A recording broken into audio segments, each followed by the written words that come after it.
말씀을 봅니다. 시편 139편입니다. 시편 139편 1절로 12절까지 있는 말씀이에요. 주님께서 나를 샅샅이 살펴보셨으니 나를 환히 알고 계십니다. 내가 앉아 있거나 서 있거나 주님께서는 다 아십니다. 멀리서도 내 생각을 다 알고 계십니다. 내가 길을 가거나 누워 있거나 주님께서는 다 살피고 계시니 내 모든 행실을 다 알고 계십니다. 내가 혀를 놀려 아무 말 하지 않아도 주님께서는 내가 하려는 말을 이미 다 알고 계십니다. 주님께서는 나의 앞뒤를 두루 감싸주시고 내게 주님의 손을 얹어주셨습니다. 이 깨달음이 내게는 너무 놀랍고 너무 높아서 내가 감히 측량할 수조차 없습니다. 내가 주님의 영을 피해서 어디로 가며 주님의 얼굴을 피해서 어디로 도망치겠습니까? 내가 하늘로 올라가더라도 주님께서는 거기에 계시고 스올에다 자리를 펴더라도 주님은 거기에도 계십니다. 내가 저 동영 너머로 날아가거나 바다 끝 서쪽으로 가서 거기에 머무를지라도 거기에서도 주님의 손이 나를 인도하여 주시고 주님의 오른손이 나를 힘있게 붙들어 주십니다. 내가 말하기를 어두움이 워낙 나에게 달려들어오도 나를 비추던 빛이 밤처럼 되어라 해도 주님 앞에서는 어둠도 어둠이 아니며 밤도 대낮처럼 밝으니 주님 앞에서는 어둠과 빛이 다 같습니다. 아멘. 자, 오늘 아침엔 6절에 있는 말씀을 함께 나누려고 합니다. 다시 보면 이 깨달음이 내게는 너무 놀랍고 너무 높아서 내가 감히 측량할 수조차 없습니다. 라는 말씀이에요. 하나님을 믿는 신앙을 이제 설명을 할 때 그 신앙은 결코 어디 머물러 있거나 고여 있거나 고정되어 있거나 정체되어 있는 것 같은 게 아닙니다. 그건 아주 변화무쌍한 것이라고 표현할 수가 있을 것 같아요. 마치 구름과도 같이.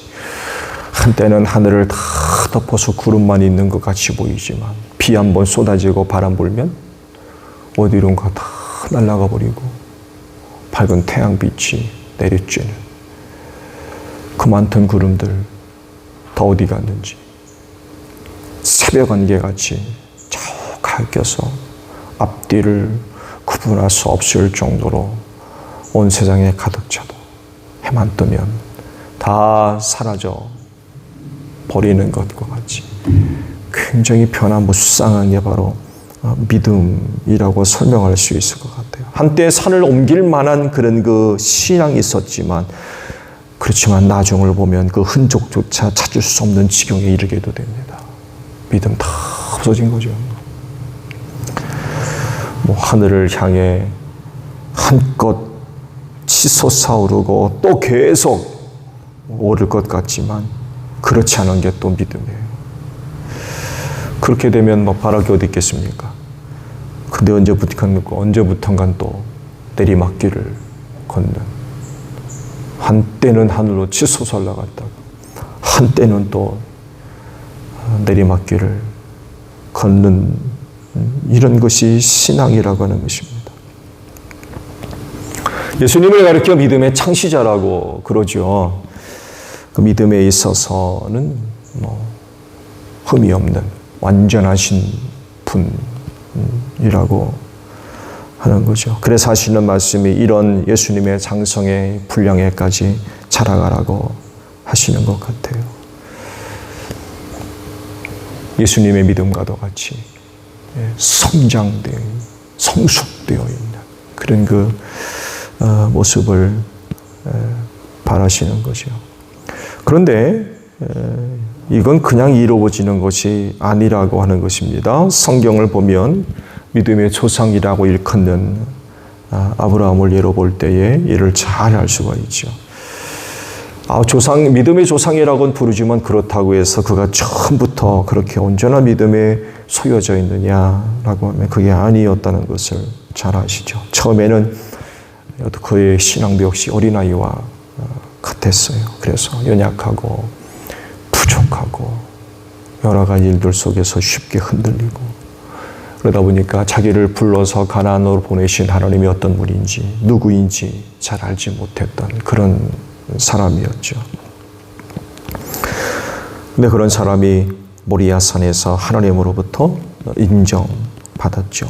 이렇게 되기까지 아브라함은 여러 가지 다양한 사건들을 통해서 하나님이 누구며 어떤 분인가를 깨달아 가기 시작하죠. 하나님이 이런 분이구나. 그래서 고백된 것이 바로 모리아산 사건입니다.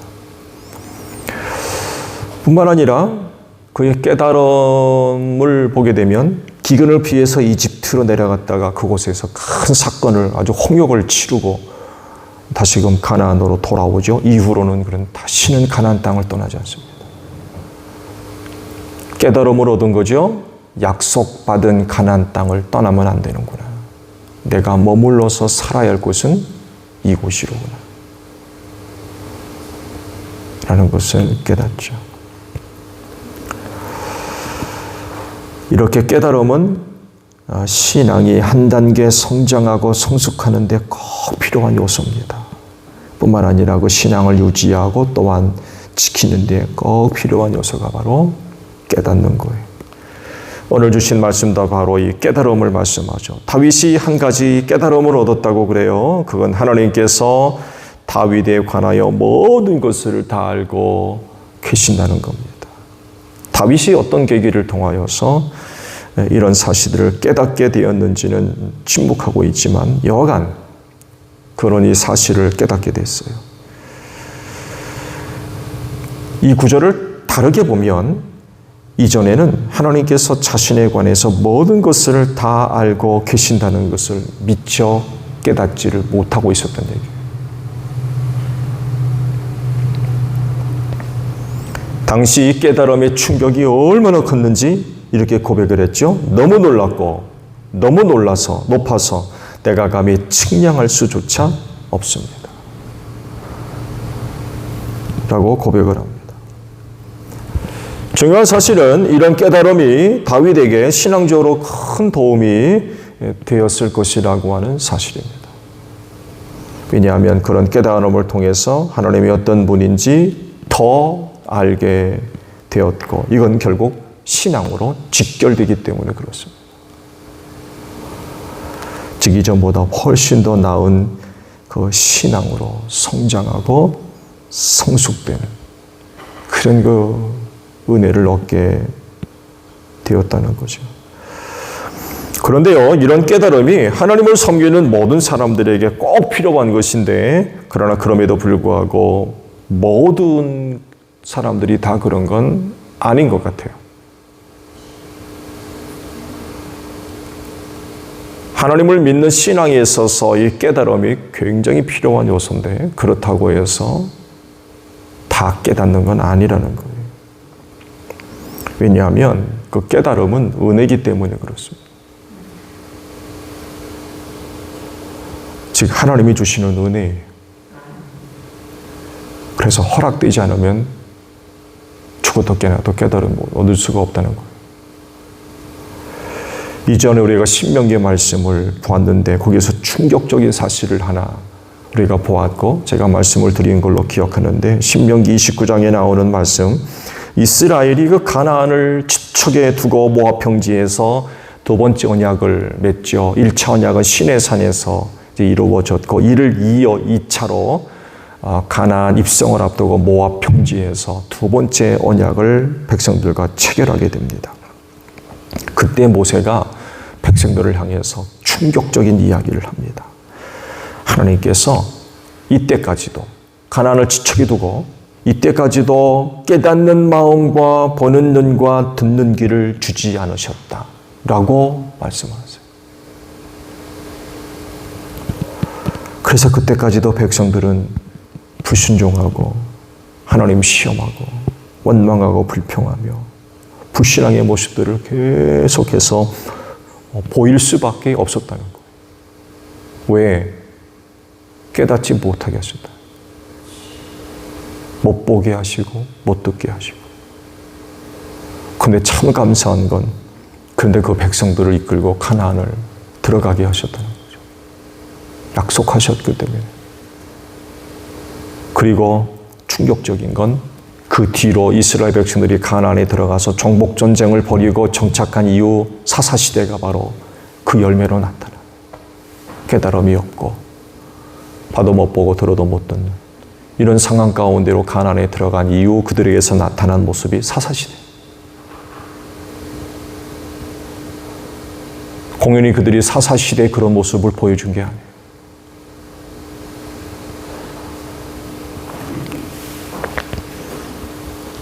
이사야 시대에는요, 이런 말씀까지 하셨어요. 그가 소명을 받았을 때, 얼마 전에 제가 이사야 소명에 관한 말씀을 가지고 설교를 했죠. 주님께서 이사야에게 그런 말씀을, 누가 우리를 위해 갈 거냐? 나를 보내주십시오. 그랬을 때 이사야를 백성 가운데 보내면서 그가 해야 할 일, 그들에게 전달해야 할 말씀을 주셨어요. 너는 가서 이 백성에게 너희가 듣기는 늘 들어라. 그러나 깨닫지는 못한다. 너희가 보기는 늘 보아라. 그러나 알지는 못한다. 하고 일러라. 너는 이 백성의 마음을 둔하게 하여라. 그 귀가 막히고 그 눈이 감기게 하여라. 그리하여 그들이 볼 수 없고 들을 수 없고 또 마음으로 깨달을 수 없게 하여라. 그들이 보고 듣고 깨달았다가는 내게로 돌이켜서 고침을 받게 될까 걱정이다. 이런 말씀을 이사야한테 합니다. 종으로 쓰시려고 불러서 이제 백성들에게로 보낸다면 참 좋은 일을 위한 보냄을 얼마나 좋겠습니까? 근데 이사야를 통해서 그 백성들에게 전달될 메시지는 그런 게 아니었어요. 하나님께서 너희를 구원하신다, 사랑하신다, 복을 주신다. 이런 내용이면 좋겠는데 정반대였어요. 정반대. 백성들로 못 깨닫게 해라. 못 보게 하고 못 듣게 하고 고침받지 못하도록 해라. 이게 이사야에게 주어진 그 일이었어요. 왜 이렇게 하셨어요? 북이스라엘을 멸망시키기로 작정하셨기 때문에 그래요. 그 백성들을 멸망시키기로 작정하시니까 못 깨닫게 하시는 거예요. 백날 듣고 보고 경험을 해도 깨달음을 얻지를 못하는 거예요.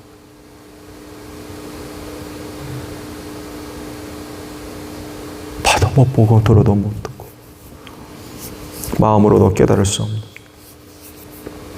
두려운 일이죠. 그래서 이런 거 말씀들을 보면 신앙을 위해 깨달음이 참 필요한데 그러나 그렇다고 해서 깨달음이 누구에게나 있는 건 아니라는 거예요. 그건 은혜로 주시는 것이기 때문에 그렇습니다. 주시지 않으면 못 받아요. 깨달음의 은혜를 주시지 않으면 못 얻는다는 거예요. 그래 결국 깨달음은 구원받는 이들에게 주시는 하나님의 은혜입니다. 구원받도록 하기 위해서 그런 은혜를 주시는. 왜? 말씀드린 대로 그 깨달음은 신앙으로 직결되기 때문에 그렇습니다. 깨달음이 없는 신앙이 있을 수 있어요? 있을 수 없어요. 깨달음이 없게 되면 신앙이 자라고 성숙하는데 치명적이죠.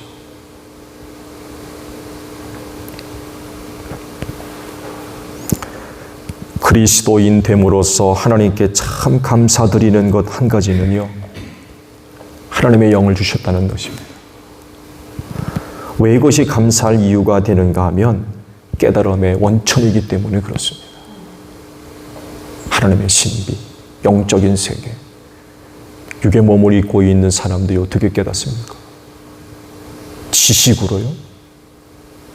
지혜로요? 경험이요? 천만의 말씀.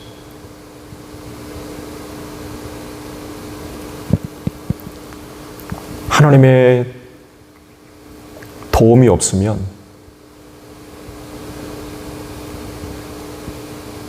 물질적 세계에 있는 사람들이 영적 세계의 일들을 깨닫는 일들은 불가능하더라. 하나님의 영이신 성령님이 하나님의 모든 부분들에 대해서 다 알고 계신다고 했거든요. 그래서 그리스도는 하여금 그 하나님이 누군지 어떤 분인지 깨닫는데 도와주시는 거죠.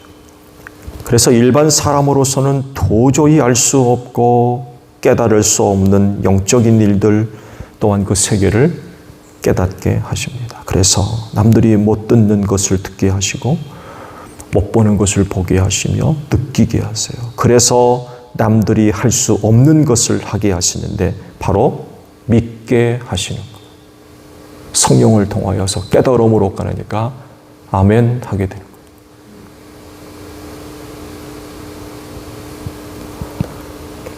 그리스도인은 구원받은 사람입니다. 그래서 하나님의 영을 통해서 깨닫게 하사 믿음을 갖게 하십니다. 그 깨달음을 통하여서 믿음을 지키게 하시고 어떤 어려움 속에서도 믿음을 수호하게 하시며 그리스도의 장성한 분량에까지 자라가도록 성령께서 깨닫게 하시는 거죠. 오늘도 하나님의 영이신 성령의 도우심을 따라 귀한 깨달음을 얻어서 믿음의 장성함을 이루어갈 수 있는 여러분들이 되시기를 바랍니다. 주기도문 하겠습니다. 하늘에 계신 우리 아버지, 아버지의 이름을 거룩하게 하시며 아버지의 나라가 오게 하시며 아버지의 뜻이 하늘에서와 같이 땅에서도 이루어지게 하소서. 오늘 우리에게 일용할 양식을 주시고 우리가 우리에게 잘못한 사람을 용서하여 준 것 같이 우리 죄를 용서하여 주시고 우리를 시험에 빠지지 않게 하시고 악에서 구하소서. 나라와 권능과 영광이 영원히 아버지의 것입니다. 아멘. 기도하겠습니다.